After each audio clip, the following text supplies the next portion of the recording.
साबिक वज़ीर-ए-आज़म इमरान खान साहब ने जेल से आज army chief general Asim Munir साहब को तीसरा खत लिख दिया।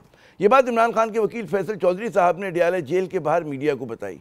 फैसल साहब का कहना था कि जी खत में इलेक्शन फ्रॉड का जो मामला है वो उठाया गया है। खत में ये इल्ज़ाम भी लगाया गया कि जी मनी लॉन्ड्रर्स को मुतनाज़ा इंतखाबात के जरिए इक़्तिदार में बिठा दिया गया। आज इमरान खान साहब ने बात करते हुए तीसरा लेटर आज जारी किया है। आज स्पेसिफिकली ये कहा है कि मुल्क में जो मुआशी जमूद है वो पाकिस्तान में रूल ऑफ लॉ की एब्सेंस की वजह से है, पाकिस्तानिज्म की वजह से है, जो कि बढ़ता हुआ टेररिज्म है। बज़ाहिर तीसरे खत के भी वही नुकात हैं जो पहले दो खतूत के थे, लेकिन आम सवाल ये कि क्या फौजी क़यादत इमरान खान का जो खत है वो पढ़ेगी। अब तक के इशारे यही हैं कि जी पाक फ़ौज की क़यादत जेल से लिखे गए खुले खतूत को पर जो है किसी किस्म का रद्दमल नहीं देगी, यानी कि क्रिकेट की ज़बान में वो इस आउट पहले की तरह छोड़ देगी। लेकिन इमरान खान की आर्मी चीफ को बरह रास्त मुखातिब करने की कोशिशों से जाहिर होता है कि वो एक बार फिर ये जाहिर करना चाहते हैं कि जी शहबाज हुकूमत की कोई अहमियत नहीं, बल्कि पाकिस्तान के सियासी मामलात के सिर्फ दो ही फरीक हैं, एक वो खुद और उनकी जमात, और दूसरी इस्टेब्लिशमेंट जिससे वो बरह रास्त मामला तय करने के मुतमन्नी हैं। लेकिन हुकूमत जाने के तकरीबन 3 बरस बाद भी 12 कोशिशों के बावजूद इमरान खान इस हदफ को हासिल करने में नाकाम रहे हैं। 9 मई के पुरतशद्दुद वाक़यात ने बज़ाहिर इस अमल को और ज़्यादा मुश्किल और पेचीदा बना दिया है, क्योंकि इदारे जो हैं इन पर वो जो पुरतशद्दुद कार्रवाइयाँ हुई थी उनको भूलने और माफ़ करने के लिए तैयार नहीं। अगर ये सही लाहासिल है तो इमरान खान अपनी कोशिशें क्यों जारी रखे हुए, एक बड़ा अहम सवाल है। इमरान खान ने अपने खत में पीटीआई पर क्रैकडाउन के लिए कोर्ट पैकिंग का भी जो है इशारा दिया है, इल्ज़ाम लगाया है, जिसका मतलब ये है कि जी हुकूमत जो है मर्जी के फैसलों के लिए जजेस तब्दील कर रही है। ऐसा लग रहा है कि जी हुकूमत सिर्फ उन जजेस की तरक्की रोक रही है जो अदलिया की खुद मुख्तारी पर समझौता करने को तैयार नहीं है। ये इल्ज़ाम इमरान खान की तरफ से हुकूमत जो है एहतजाज की उठती आवाज़ों को नज़रअंदाज करती दिखाई दे रही है। यहाँ ये है कि अदलिया की नई तश्कील के जो दूरस्थ नताइज हैं वो क्या होंगे। एक तासुर पहले दिन से ही जोर पकड़ चुका है कि जी अदालतों को भी हम ख्याल जजों से भरा जा रहा है, और ये बात जो है कानूनदान भी कह रहे हैं। हुकूमत के जो वकील उनको पसंद हैं या उनको जजेस बना दिया गया है, और बहुत सारे उन जजेस को लेकर जो है वो बेशक वो बहुत काबिल भी हों, उनको जो है आप ट्रांसफ़र करके अहम जगहों पे लेकर आ रहे हैं। लेकिन मुतनाज़ा तकरीरों के तरीक़ेकार जो हैं वो जजेस को भी मुतनाज़ा बना रही है। आज अडयाला से एक और ख़बर ये भी सामने आई है कि इमरान खान ने पार्टी के सरगर्म रहनुमा और कौमी असम्बली के रुकन शेर अफजल मरवत साहब को निकालने की हिदायत जारी की है। उनके सितारे जो हैं मरवत साहब के पिछले साल भी गर्दिश में थे, जब उन्हें मुतनाज़ा बयानात पर 2 बार जो है शोकॉज नोटिस जो हैं वो जारी किए गए। लेकिन बाज़ पीटीआई के रहनुमाओं का कहना है कि जी मरवत जैसे खान के जियाले को निकालने की मंतक उनकी समझ से बालतर है। उनका कहना है कि भी ये बात जो है गालिबन हतमी नहीं है। तो जनाब हम अपने प्रोग्राम का आगाज़ करते हैं। हमारे आज के पहले मेहमान मोहतरम अल्लामा राजा नासिर अब्बास साहब, सरबराह हैं मजलिस वहदतुल मुस्लिमीन के। बहुत बहुत शुक्रिया अल्लामा साहब अपना कीमती वक्त देने का। बात खतूत से शुरू करते हैं कि इमरान खान ने आज तीसरा खत जो है वो लिख डाला आर्मी चीफ को। ये बताइए कि क्या ये खतूत की सियासत क्या है, और इमरान खान किस उम्मीद पे जो हैं वो ये खतूत लिख रहे हैं, कि जबकि फ़ौज की तरफ से एक वही टका सा जवाब है, वो तो एक्नॉलेज ही नहीं कर रहे कि इमरान खान का ख़त उन तक पहुँचा है या उन्होंने पढ़ने की जहमत की है। जी बिस्मिल्लाहिर्रहमानिर्रहीम। जैसा कि आप समेत सारे पाकिस्तानी जानते हैं कि इमरान खान पाकिस्तान का सबसे पॉपुलर लीडर है। पाकिस्तान के अवाम की अक्सरियत उसके साथ है। गुज़श्ता 2-3 सालों में जितनी भी कोशिश की गई कि लोगों को इमरान खान से जुदा किया जाए, डिटैच कर दिया जाए, प्रेशराइज किया गया, गिरफ्तार किया गया, जेलों में ठूंसा गया, लोगों को अगवा किया गया, उनके चादर चारदीवारी का तकद्दुस पामाल किया गया, पॉलिटिकल वर्कर के प्रति तशद्दुद हुआ पाकिस्तान के अंदर, लेकिन लोगों को और आवाम को इमरान खान से जुदा नहीं कर सके। इस वक्त इमरान खान पाकिस्तान की सालमियत की एक उम्मीद बन के उभरा हुआ है। पाकिस्तान को वो बचा सकता है। देखिए, पॉपुलर पॉलिटिकल लीडरशिप एक अल्लाह की बहुत बड़ी नेमत होती है किसी भी मुल्क के लिए, दुनिया में इमेज बेहतर करने के लिए, आवाम को एतमाद और कॉन्फिडेंस देने के लिए, उनके अंदर उम्मीद को जिंदा करने के लिए, मायूसियों से निकालने के लिए, रूल ऑफ लॉ के लिए और आइन की सुप्रीमेसी के लिए। लिहाजा इमरान खान तो पाकिस्तान के लिए एक अल्लाह की नेमत है। अगर वो बात कर रहे हैं तो बेचैन है, मुस्तरब है, तड़पता है, तो पाकिस्तान के लिए तड़पता है। आज पूरे पाकिस्तान के अंदर चले जाएं, लोगों से पूछें लोगों की क्या सूरत हाल है पाकिस्तान के बारे में, क्या कह रहे हैं, दुनिया क्या कह रही है। पहली बात है कि पाकिस्तान दुनिया के सामने 25-26 करोड़ अवाम का एटमी मुल्क इररेलेवेंट बना हुआ है दुनिया के तहव्वुलात के अंदर। पाकिस्तान के अवाम का एतमाद खो चुकी है, हुकूमत है ही नहीं है, और इनकी नेशनल पावर सिफर हो चुकी हुई है। सॉफ्ट पावर इमरान खान के साथ है, ये जो आपकी हार्ड पावर के साथ सॉफ्ट पावर को नहीं कुचल सकते। जी, मैं ये अर्ज़ कर रहा हूँ कि ये आपके इल्ज़ामात जो हैं हिज़्ब इख्तिलाफ़ के, वो बिल्कुल अपनी जगह सर आँखों पर मानते हैं, लेकिन जो असल मसला है कि जी जो इमरान खान साहब के ऊपर जो इल्ज़ामात हैं और जो 9 मई के वाक़यात का बोझ है, और फिर हम देख रहे हैं कि इस्टेब्लिशमेंट जो है वो इस वक्त बात करने के लिए तैयार ही नहीं है। क्या वजह है कि इमरान खान जो है सियासी हुकूमत से इंगेज नहीं कर रहे, और क्या वजह है कि उन्होंने मतलब है कि अचानक जो है वो मुज़ाकरात ख़त्म किए? जनाब, पहली बात यह कि मैं इल्जामात नहीं, मैं फैक्ट्स बयान कर रहा हूँ। पाकिस्तान का बच्चा बच्चा चीख चीख के कह रहा है अपनी बॉडी लैंग्वेज से, अपनी जुबान से, कि पाकिस्तान के ये हकायक हैं। इमरान खान तमाम हुज्जत कर रहे हैं। देखें, जब आप तमाम के तमाम रास्ते जो रिफॉर्म्स के बंद कर देते हैं, अदलिया का रास्ता बंद, इंतखाबात का रास्ता बंद, पार्लियामेंट का रास्ता बंद, कोई भी रास्ता, एहतजाजात, मुजाहरे सारे बंद कर देते हैं। वो अब खत लिखते हैं, कहते हैं भी अब भी वक्त है, पाकिस्तान को बचाएं, पाकिस्तान को रूल ऑफ लॉ की तरफ लेके जाएं, जो गलतियां हुई हैं उनका इजाला करें, आइन की तरफ जाएं, आइन से बाहर ना जाएं। ये ऐसा मुकद्दस सोशल कॉन्ट्रैक्ट है, अगर आइन बेहुरमत हो गया तो पाकिस्तान को कोई नहीं, पाकिस्तान की बर्बादी को कोई नहीं खत्म कर सकेगा। वो तो इसलिए कह रहे हैं भाई, अल्लाह वो कहता है मुझे 5000 दिन जेल में रखे, मुझे परवाह नहीं है। मुझे खुद उसने कहा अल्लाह ने मुझे हर नेमत दी है, एक नेमत नहीं दी, आप दुआ करें मिल जाए, वो शहादत की मौत है। नहीं राज साहब, वो ठीक है, वो इमरान खान की डरने वाला बंदा नहीं है। जी, लिहाजा अगर वो खत लिख रहा है मुख्तलिफ तबकात को, आर्मी चीफ साहब को भी, तो सबको देखना चाहिए कि ये कौन लिख रहा है। पाकिस्तान का सबसे पॉपुलर लीडर, दुनिया के अंदर शिनाख्ता शुदा, वो पाकिस्तान की आबरू है दुनिया के अंदर, वो खत लिख रहा है। और अगर वो देखे, मौला अली का भी कौल है, ये ना देखो कि कौन कह रहा है, देखो क्या कह रहा है। आप देखें उसके अंदर कितना दर्द मौजूद है। पाकिस्तान के अवाम भी उन्हें पढ़ रहे हैं, हर कोई पढ़ रहा है। अगर आप आंखें बंद करेंगे तो उसका मतलब ये है कि आपकी तवज्जो पाकिस्तान की तरफ नहीं है। मुझे उम्मीद है, मुझे यकीन है कि अक्ल प्रिवेल करेगी और हमारे मुख्तलिफ तबकात सारे, आर्मी चीफ साहब समेत सारे जो हैं, पाकिस्तान को बचाने के लिए मिल बैठेंगे। अब कोई भी अकेले पाकिस्तान को नहीं बचा सकता, बुरानों से नहीं निकाल सकता। जी जी, वो तजिएकार ये कह रहे हैं कि देखिए इमरान खान जब से उनकी हुकूमत गई है, उन्होंने बारहा कोशिश की कि किसी तरह से इस्टेब्लिशमेंट से बरह रास्त उनके मुज़ाकरात और मामला तय हों, लेकिन इस्टेब्लिशमेंट नहीं कर रही मामला तय। और तासुर यही है कि वो जी 9 मई के वाक़यात को भुलाने के लिए, माफ़ करने के लिए तैयार नहीं है। और उधर से एक ही जो है इशारा आया है कि सूरत में जो है हुकूमत से बात की जाए, हुकूमत से बात करके कोई सियासी हल निकाला जाए। तो इसमें क्या चीज़ जो है हाइल है? 9 मई आप देखिए, 9 मई के वाक़यात पर कहा कि आप जुडिशल कमीशन बना दें, 24 पर जुडिशल कमीशन बना लें, दूध का दूध पानी का पानी हो जाए। देखिए, मैं फिर कह रहा हूँ, देखिए मौजूदा हुकूमत की अवाम में जड़ें नहीं है, इररेलिवेंट हो चुकी है, अवाम का एतमाद खो बैठी है। इतने बड़े बहरान पाकिस्तान को दरपेश है। उस दिन जब अपोजिशन पार्टियों का इजलास था उनके लीडर्स का, तो वहाँ का तकरीबन सबका कंसेंसस था कि पाकिस्तान, यानी खाकम बैदन बात करते, पाकिस्तान टूटने के करीब चला गया है, बलूचिस्तान हाथ से निकल गया है, KPK के जनूबी अजला फाटा के हाथ से निकले हुए हैं, रातों को वहां पर मुसल्लह लोगों का राज होता है, कोई रिट नहीं है हुकूमत की वहां पर। तो पाकिस्तान इस तरफ चला गया हुआ है, इकोनॉमिकली बहरान है। पाकिस्तान एक तरफ पहले ईस्ट में दुश्मन था, अब वेस्ट की तरफ भी दुश्मन बनता चला जा रहा है, सैंडविच बनता चला रहा है पाकिस्तान। क्या पाकिस्तान को बचाना सबकी जिम्मेदारी नहीं है? क्या सब कुछ ठीक है पाकिस्तान के अंदर? तो ये क्यों आई हुई पाकिस्तान? आपने हिज़्ब इख्तिलाफ हमारी दाखिली खुदमुख्तारी अंडर क्वेश्चन नहीं है। आपने हिज़्ब इख्तिलाफ के इजलास का जिक्र किया, ज़ाहिर कि बड़ा अहम इजलास था, उसके बारे में आप लोगों का बयान भी सामने आया है। कितना करीब है या कितना दूर है आप एक फॉर्मल ग्रैंड ओपोजिशन अलायंस बनाने के?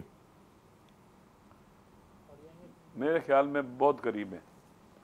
देखिए, उस इजलास में जो फैसला हुआ है, आपको बतला देता हूँ जी, कि एक कमेटी बनी है जिसमें शायद खाकान अब्बासी साहब एक्स प्राइम मिनिस्टर की सरबराही में जी, वो आइंदा का लाया देगी। और उसके बाद माह रमज़ान से पहले हमारा इजलास होगा, 2 दिन इजलास होगा, बज़ाहिर यही है। और पूरे पाकिस्तान से हमारी अपोजिशन पार्टीज़ की लीडरशिप आएगी, वो कला के नुमाइंदे आएंगे, जर्नलिस्ट के नुमाइंदे आएंगे, और इसी तरह से जो सोसाइटी के बासर तबकात हैं उनके नुमाइंदे आएंगे। मुश्तरका लयामल उनके सामने रखा जाएगा, तैयार किया जाएगा, उनकी भी आरा ली जाएंगी, और एक मुश्तरका वन पॉइंट एजेंडा है, रूल ऑफ लॉ और आइन की हुक्मरानी। अच्छा, इसमें इकट्ठे होंगे मुल्क को बचाने के लिए। इसमें मुल्क को बचाने के लिए आपके उसके ऊपर भी बहस हो जाएगी जी। एक बड़ा आप कह रहे हैं कि सियासी इत्तेहाद बन रहा है, उसमें कौन कौन? एक तो आप लोगों का पहले से बना हुआ है जिसमें चकजई साहब हैं, आप हैं, PTI है और एक जमात है। उसके अलावा अब जो ब्रॉडर अलायंस बन रहा है, मैंगल साहब उसमें है जी, मैं कह रहा हूँ ब्रॉडर जो अलायंस आप बना रहे हैं उसमें कौन कौन सी जमातें होंगी आपके साथ? मौलाना फजल रहमान साहब होंगे, जो लोग हुकूमत में नहीं है जी, जो लोग हुकूमत में इनके अलावा सबको दावत दी जाएगी और उम्मीद है कि सब होंगे, कोई आप मौलाना साहब भी उसमें शरीक हैं, इन मीटिंग में मौलाना साहब मौजूद हैं, मौलाना मौजूद हैं। कोई जमात इस्लामी से आप लोगों का राब्ता हुआ है? जमात इस्लामी को आप लोग लिफ्ट दे रहे हैं, नहीं दे रहे? जी, उनके साथ भी राब्ता कर रहे हैं, उनके साथ भी राब्ता कर रहे हैं। मेरे ख्याल में पाकिस्तान की तमाम वो जमातें जो हुकूमत में नहीं है सबसे राब्ते हो रहे हैं और राब्ते करेंगे। अच्छा, किसी उस पे हुकूमत से भी कोई राब्ता हो रहा है? हुकूमत को भी आप लोग चाह रहे हैं कि कोई अक्ल के नाखून ले, जो बकौल आपके कि भाई उन्हें भी समझाएं? गुफ्तगू ज़ाहिर है जब सबसे कर रहे हैं आप, तो हुकूमत से क्यों नहीं? देखें, जब ये मुतालबा उम्मीद आएगा कि भाई हुकूमत जानी चाहिए, ये फॉर्म 47 की हुकूमत है, ऐसे नहीं रहना चाहिए, लिहाजा जब ये बातें होंगी, नए इलेक्शन की बातें होंगी, सारा कुछ होगा, अवाम इनके सामने खड़े होंगे, पूरा पाकिस्तान, अकेली PTI नहीं होगी, CI नहीं होगी, सारे होंगे। तो मेरे ख्याल में इनको इग्नोर करना मेरे बहुत मुश्किल है। अच्छा, सबको जेलों में डालेंगे, सबको बंद करेंगे, पाबंद करेंगे। कल वो शायद खाकान अब्बासी साहब मेरे प्रोग्राम में थे और उन्होंने कहा जी, उनका तो अंदाज ये था कि जी अपील करनी चाहिए कि पाकिस्तान खतरे में और सब लोग अकल के होश के नाखून लें और मफाद में फैसला करें पाकिस्तान के लिए। वो कहते हैं कि हुक्मरान भी यही काम करें, लेकिन आपको लगता है कि मतलब है हुक्मरान जो हैं वो तो समझते हैं कि जनाब उनको मैंडेट मिला है, गलत या सही, और वो 5 बरस पूरे करेंगे। तो आप लोग फिर उन पर दबाव डालने के लिए ज़ाहिर है कि तो क्या क्या करेंगे दबाव डालने के लिए? आप लोग सड़कों पे आएंगे? आपने कहा ना, अरबी में कहते हैं कि जी कि वो बड़े, उन्होंने इलेक्शन जीता हुआ है, तो वो उनका ये मानना है ना हुक्मरानों का, तो कहते हैं इस बात पे ना जवान मर्ग जो बेटा हो ना उसकी माँ भी हंस पड़े। ये वो बात है कि उनको यकीन है हम जीते हुए, उनको यकीन है कि हम हारे हुए हैं। वो तो हुकूमत नहीं ले रहे थे, उन्हें जबरदस्ती हुकूमत दी गई है, लिहाजा इन पर इतना बड़ा बोझ डाल दिया जिसके नीचे वो दबे जा रहे हैं। मुझे जिस चीज को हाथ डालते हैं, वो जिस शाह को हाथ डालते हैं वो टूट जाती है, स्लिप हो रहे हैं और गर्क होने की तरफ जा रहे हैं, अवाम के कहर और गजब में गर्क होने की तरफ जा रहे हैं। मतलब हमने भी बहुत दिनों से मतलब है अरसे तक सहाफत की है, बहुत सारे देखें बुरान देखे मुल्क में। ऐसा बुरान मतलब है कि जिसमें कोई आपको कहते हैं ना कि कोई जगह नज़र नहीं आ रही हो कि आगे बढ़ने का, कोई बंद गली में रास्ता नज़र नहीं आ रहा हो। मुझे तो याद नहीं पड़ता कि इतना ज़्यादा जो है दोनों तरफ से रवैये सख्त हैं, हुकूमत की तरफ से भी और ज़ाहिर है कि इस इख्तिलाफ की जो मेन पार्टी उसकी तरफ से भी। तो क्या कोई बीच के रास्ते क्या निकल सकता है कि जो win win situation for everyone हो? बताता हूँ, देखिए जी, देखिए बात विन विन की नहीं है, पाकिस्तान बचाने की है। देखें, मैं आपको अर्ज करूँ कि अब सियासतदान और अवाम मिल करना अगर पाकिस्तान बना सकते हैं ना, तो पाकिस्तान बचा सकते हैं, दुरुस्त है। और ये काम सियासतदानों का है और कोई ताकत पाकिस्तान नहीं बचा सकती, दुरुस्त है। अनाड़ी आदमी को आप गाड़ी में बैठा देना चलाने के लिए, एक्सीडेंट करता है, पहले पाकिस्तान टूट चुका हुआ है।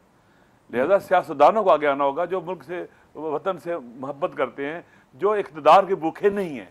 पावर पॉलिटिक्स का वक्त नहीं है, पाकिस्तान बचाने का वक्त है। वो माशाल्लाह सियासतदान यहाँ तक हमें लेकर भी आए। मुझे ये बताइए, इमरान खान ने मेरे सामने जब हम जेल में मिलने गए अपने साथियों से कहा कि मैं इख्तिदार के लिए जद्दोजहद नहीं कर रहा हूं, मैं पावर पॉलिटिक्स नहीं कर रहा हूं। पावर पॉलिटिक्स ये होती है कि सब कुछ इख्तिदार हो, इख्तिदार टूल नहीं होता, इख्तिदार मकसद हो जाता है।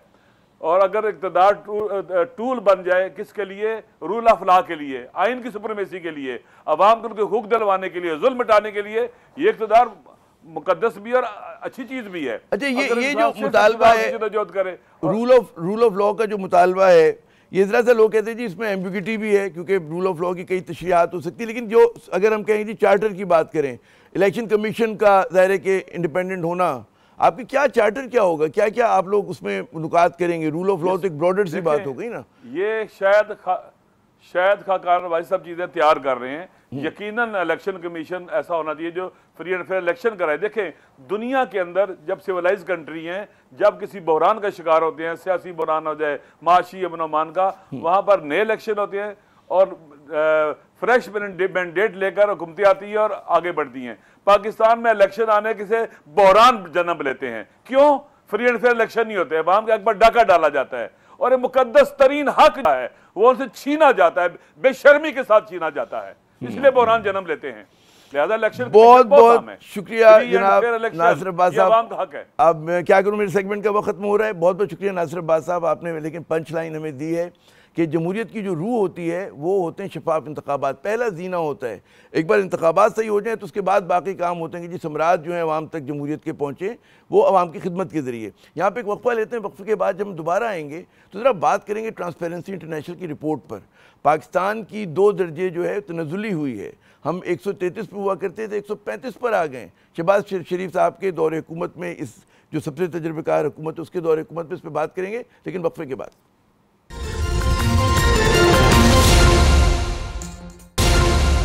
साल 2024 में पाकिस्तान में बदनवानी में इजाफा हुआ है, ये कहना है ट्रांसपेरेंसी इंटरनेशनल की रिपोर्ट का।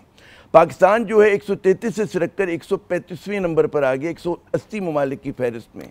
अच्छा, वैसे पाकिस्तानियों को ये पता करने के लिए कि जी पाकिस्तान में जो है बदनवानी में इजाफा हुआ है, करप्शन में इजाफा हुआ है, उसके लिए किसी ट्रांसपेरेंसी इंटरनेशनल की रिपोर्ट की ज़रूरत नहीं है। ये पाकिस्तानी रोज़ भुगतते हैं। जब भी उनका कहते हैं ना कहीं वो पुलिस वाले से उनकी मुठभेड़ होती है, वो किसी सरकारी दफ्तर में जाते हैं, किसी अदालत के चक्कर में पड़ते, तो उन्हें पता चलता है जी इस मुल्क में जो है बदनवानी बढ़ी है। लेकिन निचली सतह का सवाल नहीं होता कि जी निचली सतह के ऊपर आपको बदनवानी बढ़ती हुई नज़र आए।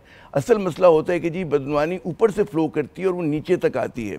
यानी कि अगर कोई छोटा अफसर रिश्वत ले रहा है तो ये नहीं हो सकता कि बड़े अफसर को नहीं पता, और बड़े अफसर को अगर मतलब है वो अगर बदनवान है, उसको अगर इस बात का पता है तो ये मुमकिन नहीं कि उसकी वजारत को और जो उसके महकमे का वजीर है उसको नहीं पता। इसीलिए कहते हैं जी बदनवानी ऊपर से नीचे आती है, नीचे से ऊपर नहीं जाती। तो जनाब इस अहम मौजू पर गुफ्तगू के लिए हमारे साथ मौजूद है मोहम्मद ज़ुबैर साहब, साबिक गवर्नर सिंध। बहुत शुक्रिया ज़ुबैर साहब अपना कीमती वक्त देने का। तो ट्रांसपेरेंसी इंटरनेशनल का कहना है जी पाकिस्तान जो है कहते हैं स्टेप्स जो है सड़क के नीचे आ गया है बदनवानी में, 133 से 135वें नंबर के ऊपर। कितना बड़ा धचका है ये शहबाज शरीफ साहब की हुकूमत के लिए? बहुत बड़ा धचका है मेरा ख्याल है। और ख़ास तौर पर मैं इसका जिक्र करना चाहूँगा आमिर के, देखें ये इस हुकूमत को तकरीबन मतलब पिछली हुकूमत को जो इमरान खान की थी तकरीबन 3 साल हो गए थे जी, अप्रैल में हो जाएंगे, अप्रैल के फर्स्ट वीक में। सो ये भी एक्सक्यूज नहीं है कि जी अभी तो हम आए हैं और आके करना शुरू करेंगे। So you had 3 years to put things together, specially जब तमाम इदारे, खास तौर पर इंटेलिजेंस एजेंसीज हैं, एस्टैब्लिशमेंट है, FIA है और तमाम जो दूसरे इदारे हैं, नैब है, वो तमाम आपके अंडर ऐसे हैं कि जाहिर सी बात है हर चीज करने के लिए तैयार हैं, आपको सपोर्ट करने के लिए तैयार हैं और करते रहे हैं, सिर्फ इसमें नहीं। सो ये एक ऐसा इम्पोर्टेंट एरिया था और ये इसलिए भी ज्यादा तशवीशनाक है मेरे ख्याल से कि जो अभी हमारे कोर्ट्स का हाल है, क्योंकि जाहिर सी बात है जब जो भी करप्शन में इन्वॉल्व होता है उसको एक जाहिर है उसके ऊपर तलवार लटकी होती है ना, नॉर्मली किसी नैब की तलवार है या मुझे डर लगता है कि कोर्ट्स से डर लगता है वहां से पैसे। जब आप जज भी अपनी मर्जी के लगाएंगे, आप सिंध में अभी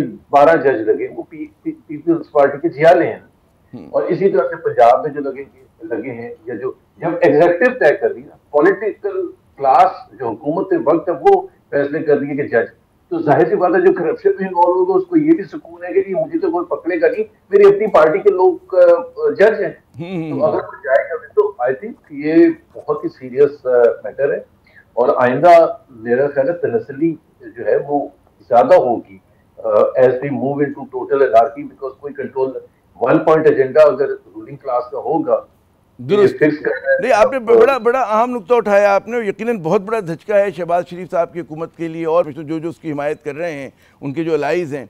अच्छा, लेकिन एक चीज़ मेरे नाजरीन को समझाने के लिए, बदनवानी के मुतालिक जो ट्रांसपेरेंसी इंटरनेशनल का परसेप्शन इंडेक्स है वो निचली सतह की बदनवानी पे उसकी इतनी नज़र नहीं होती जितनी बालाई सतह के ऊपर होती है।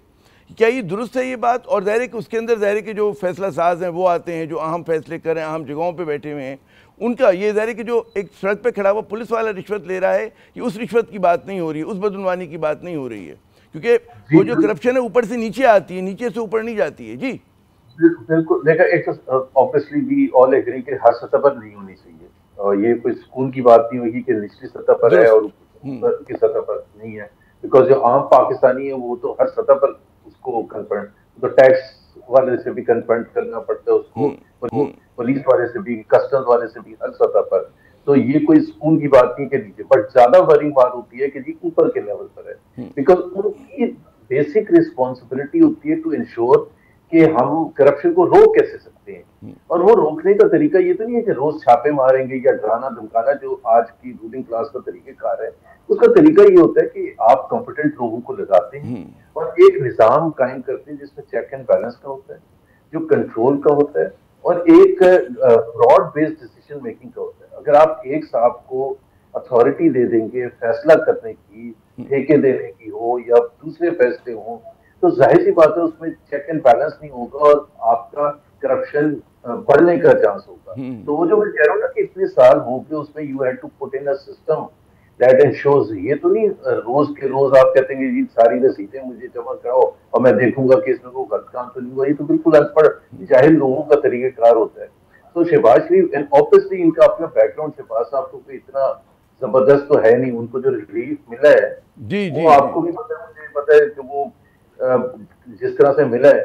तो जब खुद आप करप्शन में आपके ऊपर इतने संगीन इल्जाम हों तो आपका क्या इंटरेस्ट होगा करप्शन को आप कम करें। अच्छा, मैं ये जो शरीफ ख़ानदान पर और ज़ाहिर जरदारी साहब पे और उनके हमनवाओं के ऊपर जो संगीन इल्ज़ाम आते हैं मैं उस पर आता हूँ, लेकिन उससे पहले मतलब समझने के लिए जो आपने बड़ा अहम नुक्ता उठाया कि फ्री एंड फेयर जो है इन्वेस्टिगेशन का और एक अदालती निज़ाम होना चाहिए, उसके बगैर जो है लोग नहीं कहेंगे कि जी अकाउंटेबिलिटी इस मुल्क में हो रही है। वो विक्टिमाइजेशन के लिए ज़्यादा यूज़ होती हुई नज़र आ रही है। तो उस चीज़ों से भी धचका पहुँचा कि जिस तरह की इन्होंने कानून साजी की, जिस तरह आप फरमा रहे हैं कि जजिस की तैनात किया जा रहा है, या हर इदारे के अंदर जो है एक कहते हैं ना कि उसके राइडिंग रफ शॉट्स वाली जो बात है। जी देखो ना, हमारा जो आइन में एक जो हमारे जो बुनियादी चीज़ें हैं वो उसमें एक बड़ा अच्छा चेक एंड बैलेंस का सिस्टम था।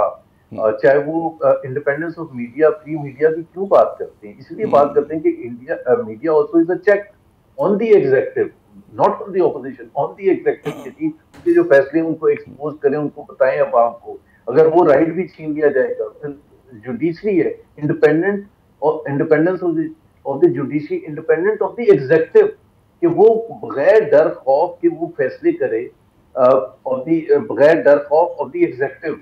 अब इस्लामाबाद हाई कोर्ट के जो 6 जजेस ने, हमें पता है वो जो फेमस खत लिखा था अभी रिसेंट वीक्स में, उन्होंने फिर दोबारा पब्लिक किया। व्हाट इज इट सेइंग कि हमें डराया जा रहा है, धमकाया जा रहा है, हमें जबरदस्ती फैसले कराने के लिए तरीकेकार बताया जा रहा है।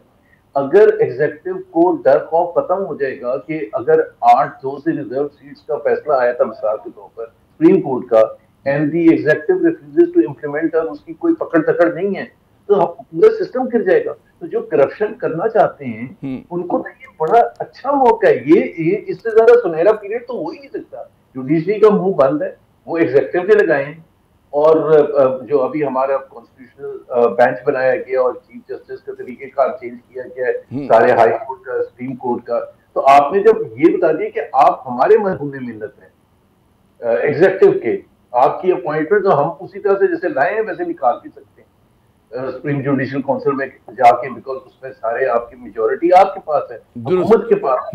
तो जाहिर सी बात है कि तो तनस्ली बहुत तेजी से करप्शन की होगी, आई हैव नो डाउट। और ये एक सीरियस चीज है, apart from the other concerns जो ऑलरेडी थे इस हुकूमत के हवाले से।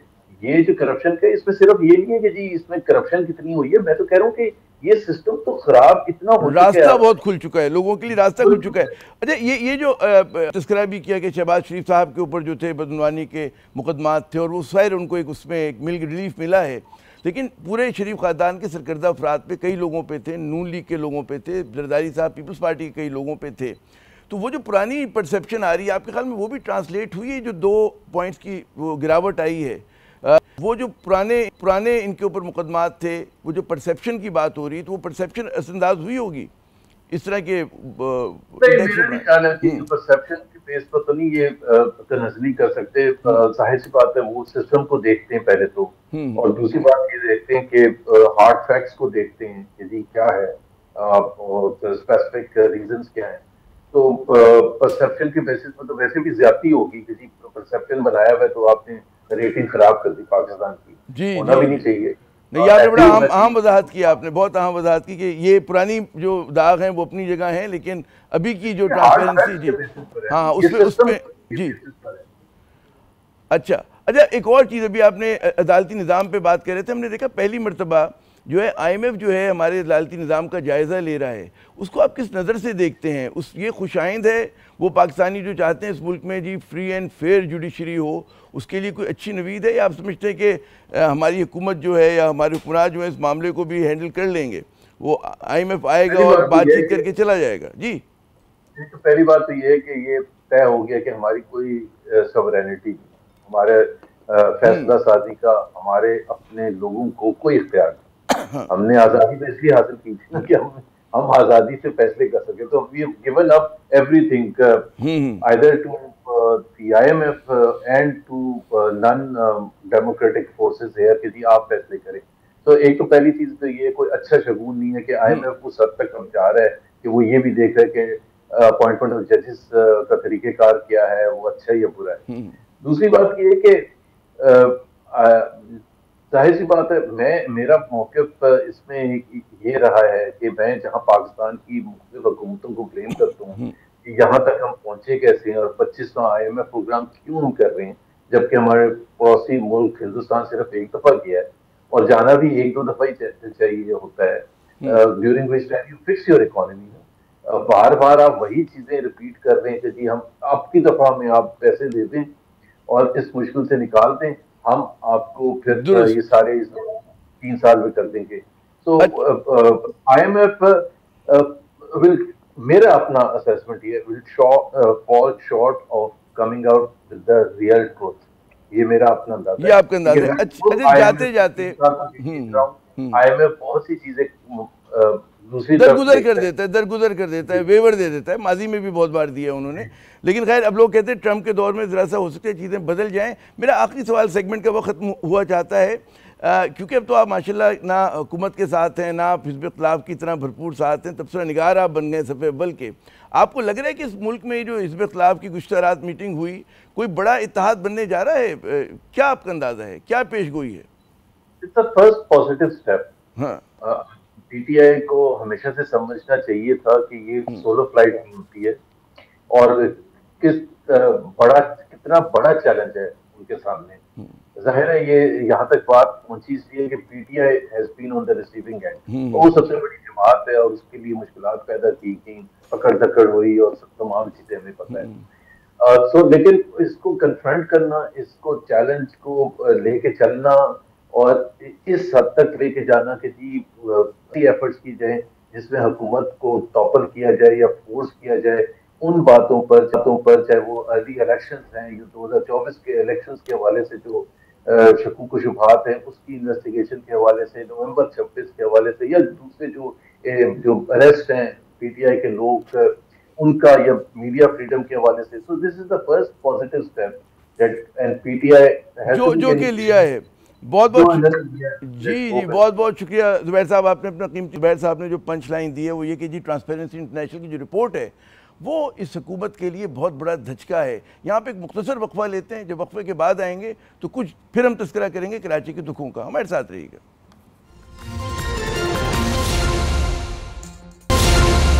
पाकिस्तान के मसाइल वो उलझी डोर हैं जो सुलझाए नहीं सुलझ रही। एक सनसनी खेज़ खबर अभी पुरानी नहीं होती कि एक और सनसनी खेज़ खबर जो है आकर बहुतों का फिशार खून यानी कि ब्लड प्रेशर में इजाफा कर देती है। कराची में ट्रकों, टैंकरों, डंपरों के पहिए तले आकर जाँ बाक होने वालों का अभी मातम जारी था कि बढ़ती हिलाकतों के रद्दमल में झुंझलाए हुए शहरियों ने गुज़श्ता रोज़ उन 4-5 भारी गाड़ियों को जला डाला जिनको जिम्मेदार समझते थे कि जी एक्सीडेंट्स हुए जिनकी वजह से।